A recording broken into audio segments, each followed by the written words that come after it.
गांव में जग्गा नूडल्स वाले के नूडल्स इतने मशहूर थे कि दूर दूर से लोग उसके नूडल्स खाने के लिए आते थे। जग्गा का काम इतना जोरों पर था कि जग्गा ने अपने काम में हाथ बटाने के लिए 2 आदमी रखे थे। अरे ये जग्गा सेठ कितना काम करवाता है, ऊपर से तनख्वाह भी नहीं बढ़ाता। कोई बात नहीं, एक दिन तो इससे अपना हिसाब चुकता कर ही लूंगा। तभी वहाँ विजय आ जाता है। अरे विजय, ये कोई वक्त है क्या दुकान पर आने का? हाँ सेठ जी, आपको बताया था ना कि मेरी पत्नी बीमार है, और आज सुबह तो वो बहुत ही ज्यादा बीमार पड़ गई थी, अब इसलिए आने में देरी हो गई। ठीक है, पर तू मेरे पैसे वापस कब कर रहा है? सेठ जी, अभी तो मेरी पत्नी बीमार है, अब आपके पैसे लौटाने की बात तो दूर की है, अब मुझे लगता है आपसे मुझे और पैसे उधार लेने पड़ेंगे। मैं वो सब कुछ नहीं जानता विजय। कल से तुझे समय पर दुकान पर आना होगा और जल्द से जल्द मेरे पैसे मुझे वापस लौटा दे, वरना मैं तुझे दुकान से निकाल दूंगा। हाँ। जग्गा सेठ की ऐसी बातें सुन विजय उदास मन से काम पर लग जाता है। कुछ ही देर में वहाँ विजय की पड़ोसन दिया भाभी आ जाती है। अरे विजय, तुम यहाँ हो और तुम्हारी पत्नी की तबीयत बहुत खराब हो चुकी है, तुम जल्दी घर जाओ। अरे लगता है मुझे घर जाना ही होगा। सेठ जी, आप कहें तो मैं घर जाऊँ? हाँ ठीक है, तू घर चला जा। जग्गा के इतना कहते ही विजय अपने घर की ओर दौड़ पड़ता है। विजय जैसे ही अपने घर पहुँचता है, वो देखता है कि उसकी पत्नी की हालत बहुत गंभीर है। तभी विजय उसे अस्पताल लेकर जाने लगता है। अरे चल कालू, दुकान को बंद करते हैं और घर की तरफ बढ़ते हैं। अरे सेठ जी, आज क्या हो गया जो इतनी जल्दी दुकान बढ़ाने को कह रहे हो? अरे कालू, मैंने कई दिनों से घर की सफाई नहीं की, इसलिए मैं सोच रहा हूँ कि आज तुझे घर पे ले जाऊँ और तुझसे पूरे घर की सफाई करवा लूँ। अरे बाप रे, आज तो बुरा फंसा मैं। लगता है आज मुझे ये मार के ही दम लेगा। अरे कालू, देख क्या रहा है, जल्दी दुकान बढ़ा। वहीं दूसरी ओर विजय अपनी पत्नी को अस्पताल में दाखिल करा देता है। तभी डॉक्टर विजय से बात करते हुए बोलता है, विजय, तुम्हारी पत्नी का ऑपरेशन करना होगा। ऑपरेशन के बाद ही तुम्हारी पत्नी की सांस की परेशानी खत्म होगी। लेकिन डॉक्टर साहब, ऑपरेशन में कितने पैसे लगेंगे? देखो विजय, ऑपरेशन में पूरे 5 लाख रुपए लगेंगे। डॉक्टर की ये बात सुनकर विजय बहुत घबरा जाता है। और तुम्हें जल्द से जल्द पैसे जमा करवाने होंगे विजय, वरना तुम्हारी पत्नी का ऑपरेशन नहीं हो पाएगा। नहीं डॉक्टर साहब, आप चिंता मत कीजिए, मैं पैसों का जुगाड़ कर लूंगा। बस आप जल्द से जल्द ऑपरेशन की तैयारी कीजिए। तुम्हारे पास सिर्फ 24 घंटे का समय है विजय। ऑपरेशन कल होगा, इसलिए तुम कल तक पैसों का बंदोबस्त कर लेना। अरे ये सेठ दिखने से तो अनपढ़ लगता है, पर ना जाने इसके घर में इतनी किताबें क्या कर रही हैं। तभी कालू को विजय की आवाज सुनाई पड़ती है। सेठ जी, आप कहाँ हैं? जल्दी बाहर आइए, बड़ी मुसीबत आ गई है।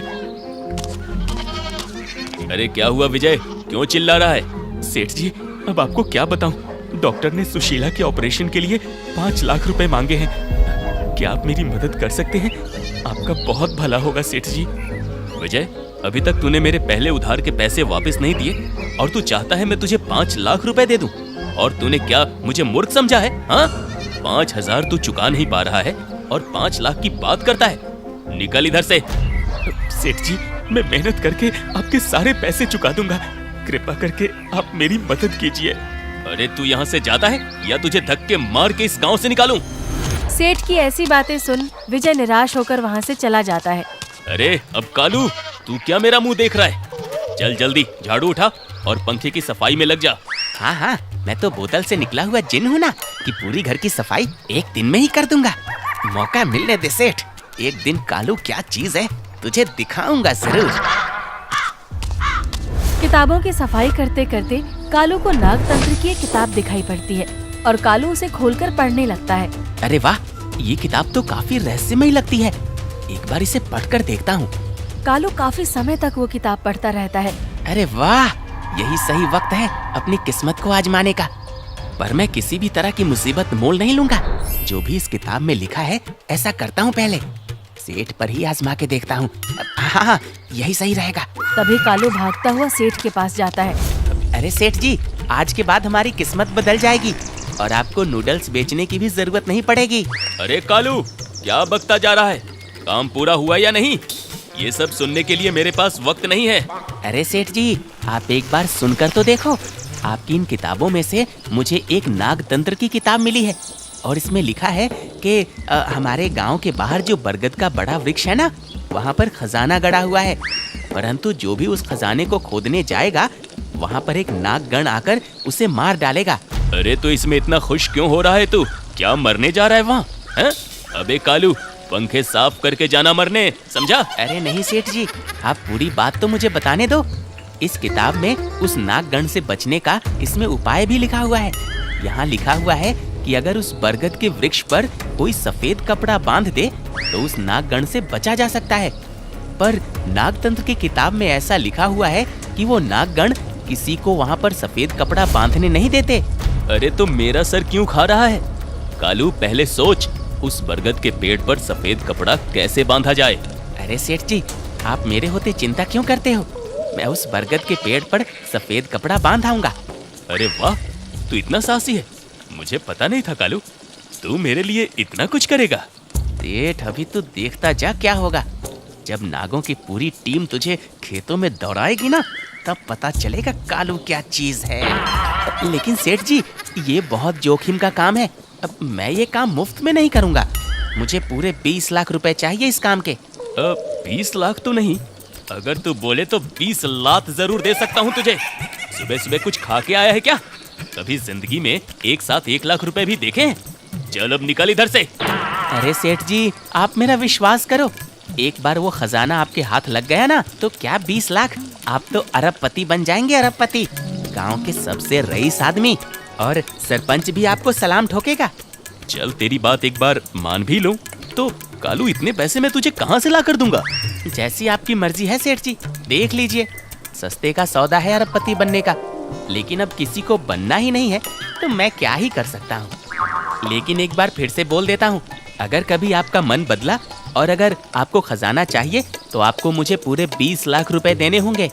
मुझे कहीं न कहीं से 20 लाख रुपए का बंदोबस्त करना पड़ेगा, तभी वो खजाना मेरे हाथ लगेगा। इस कालू का कोई भरोसा नहीं, क्या पता ये किसी और से सौदा कर ले अपनी जान का। ठीक है कालू, तू कुछ देर यहीं रुक, मैं सरपंच के यहाँ से अपना घर गिरवी रखकर तुझे 20 लाख रुपए दे देता हूँ। सभी रिश्तेदारों ने भी पैसे देने से मना कर दिया है और सेठ जी ने भी पैसे देने से मना कर दिया है। अब मैं क्या करूं आखिर? अपनी पत्नी के ऑपरेशन के लिए पैसे ना मिलने के कारण विजय काफी उदास हो जाता है। वहीं दूसरी तरफ जग्गा सेठ अपना घर गिरवी रखकर कालू को 20 लाख रुपए दे देता है। देख कालू, मैंने तुझे पूरे 20 लाख रुपए दे दिए हैं। अब तू जल्दी जाकर उस बरगद के पेड़ पर सफेद कपड़ा बांध कर आ। जी सेठ जी, मैं अभी जाता हूँ, उस बरगद के पेड़ पर कपड़ा बांध कर आता हूँ। फंस गई चिड़िया जाल में। अरे सेठ, अब तो मैं जा रहा हूँ, पर कभी वापस नहीं आऊंगा। हाँ, और तेरे 20 लाख रुपए भी कभी वापस नहीं करूंगा। अब कल्लू हुआ गांव से फरार। तभी कालू वहाँ से चला जाता है। अरे, ये कालू का बच्चा अभी तक वापस क्यों नहीं आया? कहीं ये भाग तो नहीं गया? आखिर मैं क्या करूं? सेठ सारी रात चिंतित रहता है और कालू के बारे में सोचता रहता है। अरे जग्गा भाई, प्रणाम। सुबह सुबह किसका इंतजार कर रहे हो अपने घर के बाहर? अरे कुछ नहीं किशोर, बस कालू का इंतजार कर रहा था। उससे कुछ काम है। अरे लेकिन जग्गा भाई, कालू तो मुझे कल शाम को मिला था। वो कह रहा था कि वो अपने गांव जा रहा है, और वो भी हमेशा हमेशा के लिए। पर उसने बताया कि वो कभी वापस नहीं आएगा। बहुत खुश दिख रहा था। कुछ बात है क्या जग्गा भाई? क्या तू सच बोल रहा है किशोर? अरे जग्गा भाई, मैं तेरे से झूठ क्यों बोलूंगा। अब मैं चलता हूँ, मुझे जाना है। तभी किशोर वहाँ से चला जाता है और जग्गा के पैर से जमीन खिसक जाती है। नहीं नहीं, ऐसा नहीं हो सकता। कालू अगर मेरे पैसे लेकर भाग गया ना, और मैंने अगर सरपंच के पैसे वापस नहीं लौटा पाए, तो वो मेरा घर मुझसे छीन लेगा। आखिर अब मैं करूँ तो क्या करूँ? तभी जग्गा देखता है कि सामने से विजय आ रहा है। अरे वाह, ये बकरा तो सामने से चला आ रहा है। इसी को जाल में फंसाता हूँ। सेठ जी, अच्छा हुआ बाहर ही मिल गए। मैं आपके पास ही आने वाला था। विजय, मैं भी जानता हूँ कि मैंने कल तुझसे ज्यादा ही गुस्से में बात कर ली थी। अब मुझे इस बात का बहुत पछतावा है, परंतु अब मैं तेरी मदद जरूर करूंगा। क्या सच में सेठ जी आप मेरी मदद करेंगे? हाँ हाँ विजय, परंतु तुझे मेरा एक काम करना होगा। गांव के बाहर वो जो बड़ा सा बरगद का पेड़ है ना, तुझे उस पेड़ पर सफेद कपड़ा बांधना होगा। फिर मैं तेरी पत्नी के इलाज का सारा पैसा दे दूंगा। लेकिन सेठ जी, आप ऐसा काम क्यों करवा रहे हैं मुझसे?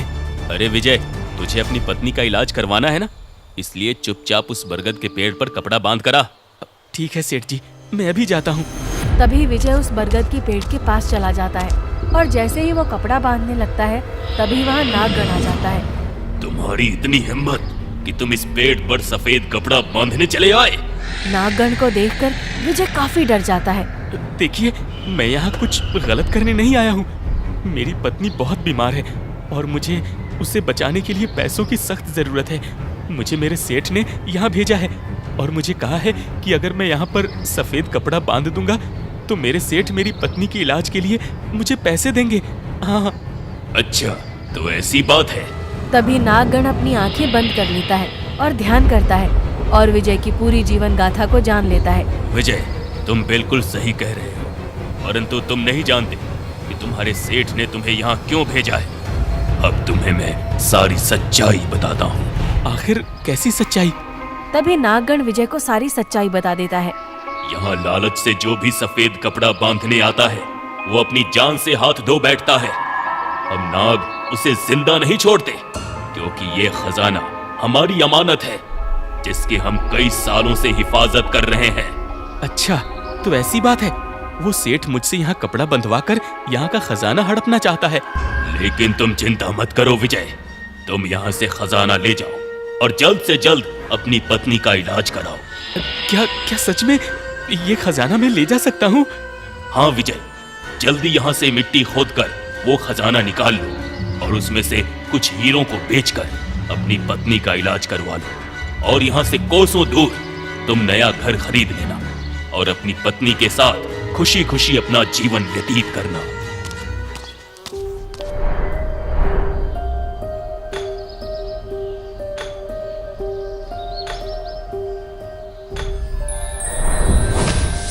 तभी विजय वहाँ से खजाना निकालकर चलने लगता है। वो नाग से पूछता है, आपने मुझे मारा क्यों नहीं और ये खजाना जो कि आपकी अमानत है उसे क्यों ले जाने दिया? मैं सब जानता हूँ विजय, वक्त आने पर इस राज को भी जरूर बताऊंगा। ये लीजिए डॉक्टर साहब, ये पूरे 5 लाख रुपए हैं। आप जल्द से जल्द मेरी पत्नी का ऑपरेशन करवा दीजिए। कुछ ही देर में विजय की पत्नी का ऑपरेशन हो जाता है और विजय अपनी पत्नी को लेकर एक नए मकान में चला जाता है। कुछ दिनों बाद सरपंच जग्गा से उसका घर छीन लेता है और जग्गा यहाँ वहाँ भटकने लगता है। कुछ दिनों बाद जग्गा को दर दर भटकते हुए उसे उसके गांव का एक आदमी मिलता है। अरे सेठ जी, आप तो गांव से लापता ही हो गए हैं। आपकी नूडल्स खाने ही नहीं मिलती। अब अपनी दुकान बंद कर दी क्या, या कोई नया धंधा चालू किया है? अरे नहीं घनश्याम, सब समय का खेल है। क्या बताऊं, कभी फुर्सत में बताऊंगा। अच्छा सेठ जी, अरे परसों मेरे भाई की शादी थी तो उसी सिलसिले में उसके गांव गया था। अरे भाई, वो विजय तो बड़ा आदमी बन गया है जो आपकी दुकान पे काम करता था। क्या बड़ा घर बनाया है उसने गांव में। उसके तो दिन ही बदल गए हैं सेठ जी। क्या वो उस गांव में रह रहा है? हाँ? अरे भाई, अब तू मुझे उसका पता बता दे, बहुत मेहरबानी होगी। जग्गा को मालूम हो जाता है कि विजय कहाँ पर रहता है। इसी कारण जग्गा सोचता है कि वो विजय और उसकी पत्नी को मार डालेगा और उनका खजाना लेकर अमीर हो जाएगा। मैंने तो इस विजय को सफेद कपड़ा बांधने के लिए भेजा था, पर मुझे क्या मालूम था ये वहाँ से खजाना ही ले जाएगा। लेकिन अब मैं इसे छोड़ूंगा नहीं। आज रात मैं इसको और इसकी पत्नी को मार डालूंगा। तभी रात होते ही जग्गा खिड़की से विजय के घर में तलवार लेकर घुस जाता है। आज तो मैं इन दोनों को छोड़ूंगा नहीं। अरे आखिरकार ये कैसी आवाज थी? तुम चिंता मत करो, मैं जाकर देखता हूँ। जैसे ही विजय अपने कमरे से वापस आता है, वो देखता है कि वहाँ जग्गा सेठ हाथ में तलवार लिए उसके सामने खड़ा था। जग्गा सेठ, तुम यहाँ? जग्गा नहीं, आज मैं तेरी मृत्यु बनकर आया हूँ। आज मैं तुझे मारकर सारा खजाना ले जाऊंगा। अच्छा, तो तेरी खजाने की लालच ने तुझे इतना अंधा बना दिया है कि तू इस हद तक आ चुका है। जैसे ही जग्गा विजय को मारने लगता है, तभी वहाँ नागगण आ जाता है। तेरा अत्याचार अब खत्म हुआ।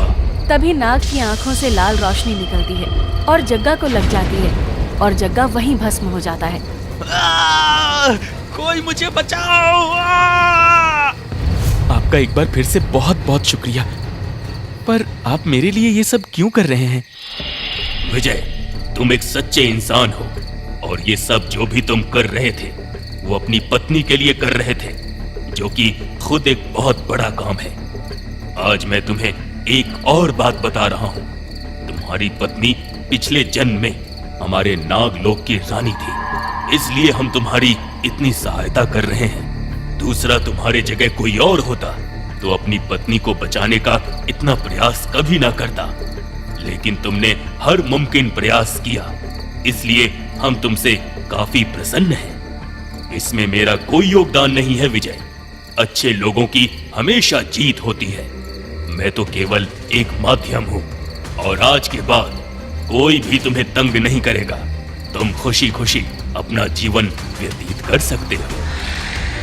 इतना कहकर नागगण वहाँ से चला जाता है और विजय खुशी खुशी अपनी पत्नी के साथ रहने लगता है।